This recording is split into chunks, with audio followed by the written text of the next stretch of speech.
მოგესალმებით, ჩემო კარგებო, თვალებში მიჭრიტინებს, ვერ გიყურებთ თვალებში. იმედია, კარგად ახართ, მე კარგად ვარ, გამობრძანდი. აივანზე ვარ და ბუბუმ გააღვეხლა ბადეკარები, მეც მინდა გამოსვლაო და მე არ დაუშალე. იცით რატომ? იმიტომ რომ აი ასეთი ბადე გაუკრა მაკამ ბუბუს. აი ასე ყველგან გაუკარი ბადე, მიხურო ეს კარების ბადე რა კარგად დაგანახოთ. აი ეს ჩემი მცენარეები, ნახეთ რა კარგად არის. ეს სუკულენტი, შეხედეთ რა მხელები გახდა. გულები გადაშალეს და მოაქვთ ყვავილები. აი ეს არის ყვავილები. აი ესეც. და ესეთი ბადე გავაკეთე გუშინ ჩემო კარგებო. ბუბუ კი ეძებს რაღაცა ნაჭრეტებს, მაგრამ ქვემოთ რომ წაწიოს ეს ბადე. ქვემოდან უკვე ვეღარ გაძვრება. გუში რო დავამაგრე და უკვე უსაფრთხო იყო, დავამატე მომჭერები და პეტერა იმაზის კამზე დავჯექი და ქვემოთ უკეთებდი ნელ-ნელა და სავარძელი დაუდგი ტასოს, მოისხა პერანგი საროჭკა. მხრებზე თბილოდა, მაგრამ მაინც ქარი იყო. ბუბუ გამოვიდა და მოკლედ ძალიან ვისი ამოვნათ რა. აი კარია, ჩემაქმარმა მოიტანა ეს ბადე. სამსახურში მომრჩაო რაღაცაზეო და ნუ იყიდიო მაქვსო და მოიტანა და კარგად გამოვიყენეთ. იქით აივნისთვის არ დამრჩა, მაგრამ იქით აივნისთვის ვიყიდი. ასევე ჩემო კარგებო, ჩვენ უკვე შეგვიძლია დავაბირჟეოთ ხოლმე და ვიდეოებიც გადავიღოთ აივანზე. კიდევ უნდა მოვაწესრიგო აივანი, აი კედლები უნდა იმას ავქნა, რა ქვია. ამოვლესო რაღაცა ნასვრეტებია, რაღაცა ბზარები არ არის, აი რა ქვია მაგას. ჭუჭრუტანებია რაღაცები და მოკლედ უნდა მივხედა და აი ესეთი ამბები გვაქვს. თლიანობაში კარგადა ვართ. მადლობა რომ მოიკითხეთ ტასუნა. ბუბუ წამოწავიდეთ. მოდი შევიდეთ საქმე მაქვს გენეცვალე, მოდი. მოდი შემოგევლე. მოდი ბუბუ. მოდი შემოდი. მოდი გენეცვალე, მოდი. გავიდეთ ახლა. გარეთ ცხელა. ამ ეტაპზე გარეთ ცხელა მზე უდგება და შემოვიდეთ და გრილ მხარეს დავაბირჟავთ და წავიჭორავთ. პირველ რიგში ჩემო კარგებო, ძალიან დიდი მადლობა მოკითხვისთვის, ტასიკოს ჯანმრთელობის მოკითხვისთვის, გაიხარეთ. ტასიკო კარგად არის. ფაქტიურად მთელი სიმპტომები რაც აქვს ბაყურას, ეს არის ყურის ტკივილი, ყელის ტკივილი, ჩამოსიება და სიცხე გავყარა. მაღალი სიცხე არც ერთხელ არ ქონია, ანუ 37 და 2-ს არ გადაცილებია და სიცხის დამწევი არც ერთხელ არ დაჭირებია. გამაყუჩებელს იღებდა, სავლებს ივლებდა, მე ძალიან კარგ იმასთან, რა ქვია, ინფექციონისტთან გავიარე კონსულტაცია, ყველა მითითება მივიღე და ყველა მითითებას ვასრულებდი. ერთადერთი ამ ქალბატონმა მითხრა რომ და მეც მინდოდა ზუსტად დამედგინა, იყო თუ არა ეს ბაყურა, ლაბორატორიულად გვინდოდა ეს დაგვედასტურებინა და ვერ დავადასტურეთ, იმიტომ რომ თურმე აღმოჩნდა რომ ამ ყველაფერს აკეთებს მხოლოდ და მხოლოდ თბილისის ინფექციური საავადმყოფო. აი წარმოგიდგენიათ ხალხო, რა რთული ამბავია რომ ადამიანს ზუგდიდში დაემართება, მესტიაში დაემართება თუ ოონში თუ ხონში, თბილისის ინფექციურში უნდა წავიდეს. არა და მე მახსოვს რომ ჩემ ბავშვობაში თქვენ ძალიან კარგად იცით რომ მე არ მივტირი ვარ საქართველოს საბჭოთა წარსულს. ნამდვილად არ მივტირი. იმიტომ რომ მე არ ვამბობ რომ ყველაფერი ცუდი იყო, ვამბობ იმას რომ ქართული არ იყო. არაფერი არ იყო იქ ქართული.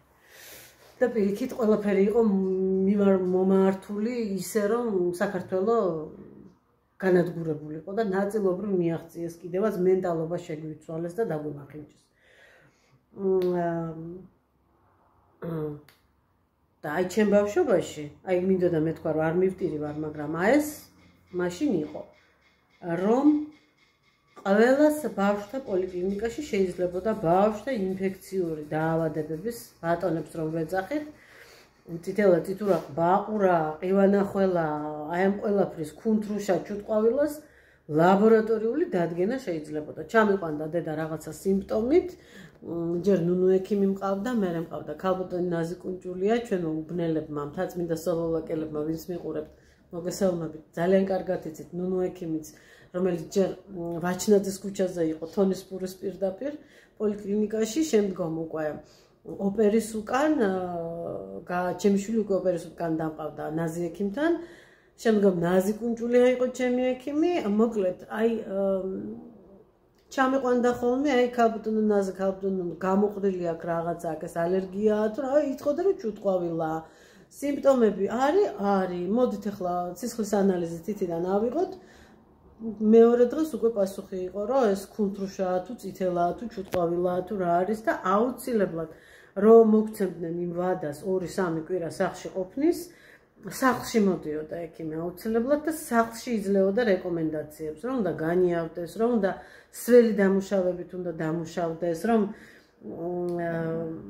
თუ შეხება გაქვთ და არ გადაგიტანიათ ხელები როგორ დაიმუშაოთ, პირისახე როგორ აიკრათ. აი ეს ყველაფერი, ეხლა სახლში ექიმი აღარ მოდის. სიცხიანი ბავშვი უნდა დაავლო ხელი და უნდა გააკანო პოლიკლინიკაში. ან უნდა გამოიძახო სასწრაფო და გაგაქანონ პირდაპირ საავადმყოფოში, სადაც შეიძლება კიდე 9 ვირუსი დაემართოს, 10,000 გრიპია და აი ეს იზოლირებულობა და აი ეს მოხერხებულობა აღარ არსებობს, მორჩა. წავედით მე და ტასიკო ქარელში, იმიტომ რომ ქარელში ვიცი რომ ძალიან კარგად აკეთებენ ანალიზებს, რამდენჯერაც გამიკეთებია და მე თბილისში გამიკეთებია იგივე ჩემთვის, მამაჩემისთვის, ჩემი შვილისთვის 100% ემთხვევა. და ვიფიქრე რომ აქვეა. ჩავჯექით მანქანაში, ჩავედით, მეთქი უცებ გაუკეთებ და უცებ მოვიყვან, იმიტომ რომ ბავშვი მაინც უბრალოდ არის, დღეს ის პატარა სიცხეა, ყურები არ გაუცივდეს, თბილად უნდა იყოს რაღაცა. მაგ დროს პრეტენზიულია ორგანიზმი და მოფერება უნდა რა და მოფრთხილება უნდა. იზედმეტად არ უნდა დაიღალო, უნდა იწვე. წოლითი რეჟიმი უნდა გქონდეს, იმიტომ კი არა რომ არიქა ვერ დგები, იმიტომ რომ თუ ადგები და გადაიღლები და იმუშავებ და ზედმეს გააკეთებ, ვიდრე ექიმი მიგითითებს. შეიძლება გაგირთულდეს და რატომ უნდა გაირთულო, ხო? ხო და ამიტომ წავიყვანე ქარელში, რომ აი ქარელში დავადასტურებ, რომ ყბაყურაა და ინფექციონისტმაც ქალბატონმაც მითხრა, რომ მოიტანეთო ლაბორატორიულ თუ მოასწრებთო. მეთქი რა მოსწრება უნდა ახლა მაგას და თუ შეძლებთო. და თურმე იმიტომ მკითხა ესე, რომ თურმე ძნელია ლაბორატორიული დასტურის მოპოვება და ასე რომ ჩემო კარგებო გითხრეს რომ არაო თან ისეთ სასაცილოა რომ მიმღებში არ იციან კეთდება თუ არა ეს ანალიზი. მოდი აბა ვკითხოთ თერაპევტსო. თერაპევტს ვკითხე, მოდიო ჯობიაო იმას ვკითხო, რა ქვია. პედიატრსო, მაგათთან უფრო ხშირიაო შემთხვევაო ბატონებისო. შევედი პედიატრთან, ну პედიატრმა უკვე იცოდა რომ თბილისში თუ წახვალთო და მოდიო იცი რაო თუ უკვე გაზდისო. ეს სიმპტომებიო თუ რთულად არ ქონდაო და თუ რაღაცა გაჭირება არა გაქო არ გააციო ადამიანიო ჩასვი მანქანაში და წაიყვანა ისევ სახლშია მით უმეტეს რომ აი გამოვლენიდან უკვე მესამე დღე არისო მეოთხეო და ეს მესამე მეოთხე დღეც იმიტომ გამეწელა რომ შაბათი კვირა ორშაბათი დასვენების დღეები იყო ხო და ვერ წავიყვანე არ იმუშავებდა ელემენტარულად ეს ლაბორატორია და ეს ექიმი ასე რომ ჩემო კარგებო ესეც რა კარგად არის მოწყობილი რომ რა მაქვს ესეც კარგად არის მოწყობილი რომ ავად უნდა გახდეს ადამიანი არა ჯობია რომ არ გახდეს ღმერთმა ყველა დაგიფაროთ მაგრამ ავად უნდა გახდე უნდა გაარტყა მაინც და მაინც იმ დღეს როცა მუშაობს ექიმი ასე მაგალითად დასვენების დღეებში ავადყოფნა არ შეიძლება ასე მაგალითად არ შეიძლება ავადყოფნა იმ დღეებში როცა ექიმი არ არის აი რაიონში ხაშურში მაგალითად საავადმყოფოში ეხლა არ ვიცი კიდე გორმედიც აშენდა იქ და როგორ არის მაგრამ თვალის ექიმი მოდიოდა კვირაში 2 დღე და იმისი ექიმი რა ქვია ფსიქიატრი ფსიქოს რომელიც იძლეოდა ის მოდიოდა კვირაში 1 დღე ასეთი განრიგი ქონდა ექიმის პრეტენზია კი არა მაქვს ექიმთან როგორ უნდა დავამთხვიო ახლა კაცი მოვიდა ბავშვო ბუშტ ვუბერავდიო და გასკდაო და თვალის ბადურა ქონდა დაზიანებული და არისო ექიმი რა ქნას ახლა ამ კაცმა რა იცოდა რომ ეს დაემართებოდა ხო აი უცნაური ამბავია მე და ჩემო ღმერთმა რა აი ეს ძალიან რთულია ურთულებს ადამიანს ცხოვრებას და ეს ყველაფერი ხდება იმიტომ რომ ხელფასი ნაკლები გადაუხადონ რომ ეს არა ქვია იმ შესაბამის საათებს არ უნდა ზღაურობ ყველაფერი ფულთან მეტის საბოლოო ჯამში ყველაფერი მიდის ფულთან თორე რა უნდა ხა ამხელა რაიონს არ შეიძლება რომ ერთი ლაბორატორია კონდეს ამოდენა ბავშვებია რაიონში სოფლებში რა დავიჯერო ხა წითელა და წითურა და კუნთრუშა აღარ ემართება აღარავის ხო და აი ესე წამოვკუნკულდით ჩვენ სახლში და იმის შემდეგაც ბევრად უკეთესად არის ტასიკო, იმის შემდეგ კი გავიდა აგარ დღენახევარი. ხო და დღეს უკვე უნდა იმუშაოს. დღეს საღამოს უკვე უნდა იმუშაოს, აგერ ტასიკო გამოდი დედიკო. შემოსიხარულო. ჩემმა გამომწერებმა მოგიკითხეს და ჯანმრთელობა გისურვოს. არაფერს, მადლობაო. ხო და დღეს უკვე უნდა იმუშაოს 5 საათზე. დღეს მქონდა ფორიაკი დღე. დილიდან მოვიდა ჩემი მეგობარი და ჩემი ყოფილი თანამშრომელი აქაური. ჩემ ელექტროობას გადახედა, გადმოხედა და მიხვდა რაშიც არის საქმე. ნუ გეშინი არაფერი საშიში არ არისო და გაუკეთებელიო. ჭაღები მაქვს მოსახსნელი და ახალი ჩამოსაკიდი. იმიტომ რომ ეს ძველები არის, ბინის ძველი პატრონის და მე ჩემები უნდა ჩამოვკიდო ახლები და კოხტები. არა, ესენი ძალიან ლამაზია, მაგრამ ნუ იმისია. ყოფილი პატრონის არის და უნდა წაიღოს. ამასაც მივხედავო, ოღონდ ჩემი მეგობარი მჭირდა, ჩვენი მეორე საერთო მეგობარი, რომელიც ახლა მეუღლესთან არის გერმანიაში. ჩვენ შეთანხმებულად ვიცით ერთმანეთის მიხმარებაო და აი ეს რო ჩამოვაო, მეც მაგ დროს მოვიწვლიო და მოვალთ ერთიანად ყველაფერს გაგიკეთებთ ჯიგრულათო. გაიხარე, მე ვუთხარი, აქედანაც მადლობა, თაზო, დიდი მადლობა. ეს ერთი, მერე აი ეს მეგობარი, რომელიც მეუღლესთან არის გერმანიაში, მეესტუმრა მისი ძმა, რომ რამე ხო არ გჭირდებაო, ყბაყურა აქ ბავშვს გავიგეო და ამოვიარეო. არაფერი მივთხარი, ყველაფერი კარგად გვაქვს. ყველაფერი მშვენივრად გვაქვს. ნუ ასე რომ დილა მქონდა, ძალიან სასიამოვნო ჩემ მეგობრებთან ერთად და გემრიელად დავაბირჟავეთ ყავასთან. მე ცოტა მოვხედე რაღაცებს და ახლა მინდა გავაკეთო ჩემო კარგებო ლაზანია. და მოკლედ მინდა შეგახედოთ თქვენს. გაჩვენოთ როგორ ვაკეთებ მე. ძალიან გემრიელი გამომდის და რეკომენდაციას ვაძლევ ამ მეთოდს და მომწერეთ როგორ ამზადებთ თქვენ. Ну, რა თქმა უნდა, ხა ეს არ არის იტალიური ლაზანია, იმიტომ რომ იტალიურ ლაზანიას ჯერჯერობით ჭირდება იტალიური პროდუქტი და პირველ რიგში ყველი. ისინი ამატებენ ნიახურის ფესვებს, ისინი ამატებენ სტაფილოს, ისინი უმეტესად ამზადებენ საქონლის ფარშით, ისინი ამატებენ ორეგანოს. მოკლედ, ჩვენ გემოზე გვაქვს დაწყობილი, გადმოქართულებული. ასე რომ მოდით ერთად გავაკეთოთ და მე აუცილებლად ბუბუ დაუქნიე გოგოებს და ბიჭებს ხელი. ლაზანიას ვაკეთებ, ტასიკო მოინდომა და რადგან ბატონები ყავს გენაცვალე, ვამზადებთ ლაზანიას, თუმცა ძალიან ვეზარებოდა. ვნახოთ ახლა რას ვაკეთებ. ამან თუ აქ შუქი, ეს ჩავაქრო ეს ვენტილაცია, თორე ნამტანა. აი ამგვარი соуსი მოვამზადე ხალხო ტაფაზე. ეს არის მოხრაკე ხახვი, ზეითუნის ზეთში დავამატე ტომატი, ღვინო, ერთი დიდი მუჭი ქათმის ფარში, ქინძი, მარილი, პიმპილი და ბოლოს დავამატე არაჟანი. ნუ ნაღები უნდა, მაგრამ არაჟანი არ მქონდა.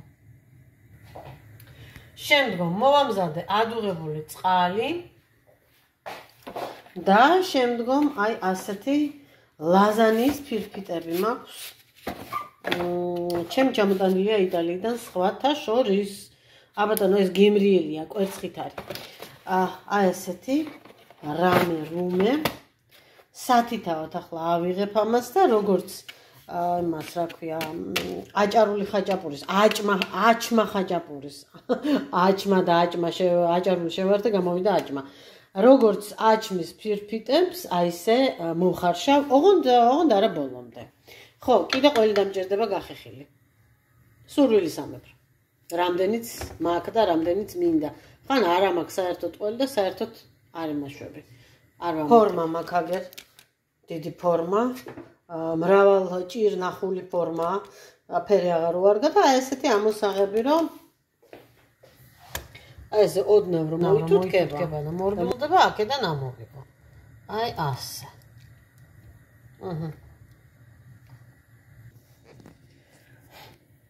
სამი ფორმა ჩაეტია, აი ეს გავტეხე და ისე მოვხარშე სიგრძეზე და ვიღებ ახლა და ვასხამ ზემოდან соуს. ასე ვანაწილებ.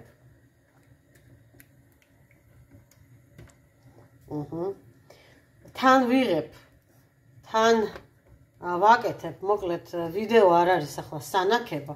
ახლა ამას მოვახეხავ ყველს. მოკლედ, მოხარშული, თითქმის მოხარშული ფენა, соуსი, ყველი, ისევ ფენა. და კვლავ იხარშება ფენები. თუ დიდი ქვაბი გაქვთ, რა თქმა უნდა, ერთად შეგიძლიათ მოხარშოთ, მაგრამ ეწეპება ხოლმე ერთმანეთს. ვერ შეესწრებით გრძელი ნატეხი ჩავდოთ. აი ასე.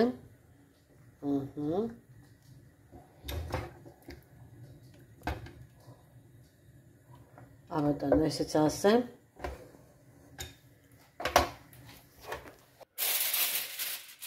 აი ესე სამი ფენა გამოვიდა.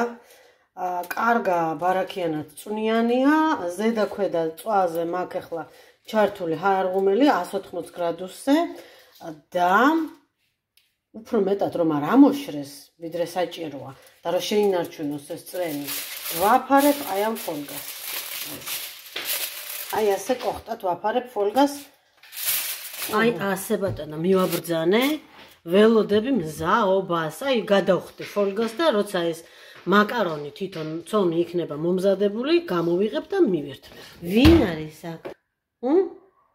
ვინ ცაცხიც უცხობს? რას აკეთებ? რემონტს აკეთებ? რას ჩიჩქნი? ბიჭო. რატო ხარ ესეთი მავნე? მავნე ხარ? დედა, ცხვირი გაქვს სვიმიანი, კირიანი. აი რას აკეთებს. აი ნახეთ რას აკეთებს. ეს ღრუბლები გამოაძრო. მადლობა ღმერთს არ ჭამს. სადღაც აქ ნახრეთი გააკეთა, სადღაცა გვერდი გამოაჭამა. დიდი ვერაფერი ის არის ეს.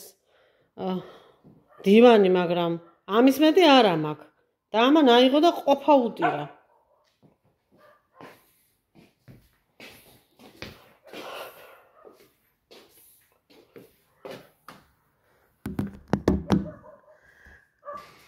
მოკლედ დრო ვიხელთე, სახლში მარტო მე და ტასიკო რო ვართ და ტასიკო კიდე თავის ოთახშია, არ მუშაობს ეს კომპიუტერი. მე მაქვს და მისი სამუშაო კომპიუტერზე ბევრად უფრო ჩქარა გამოდის ვიდეოების დამონტაჟება და ატვირთვა, ვიდრე ჩემ კომპიუტერზე, ჩემი ძალიან ზუზინებს. ახალი კომპიუტერი მაქვს აკეთებ და ეგეც მალე იქნება. რა, ბუცა. ძვალი მომიტანა თავის სათამაშოც. ხო და რა ვიცით, გეგმა თქვენ ხო კარგად იცით რომ მე კიდე რამდენიმე არხი მაქვს გეგმაში და იქნება და მოვაბა თავი და ამ გაზაფხულზე წამოვიდა. აი ასეთი გამოვიდა ჩემოკარგება ჩვენი ლაზანია, ძალიან წვნიანი, არომატული, გემრიელი.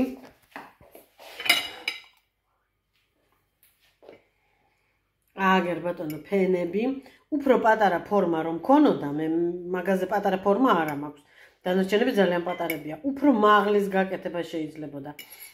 ფართობით უფრო პატარის და უფრო მაღალი გამოვიდოდა. მაგრამ მე ამითიც ძალიან კმაყოფილი ვარ.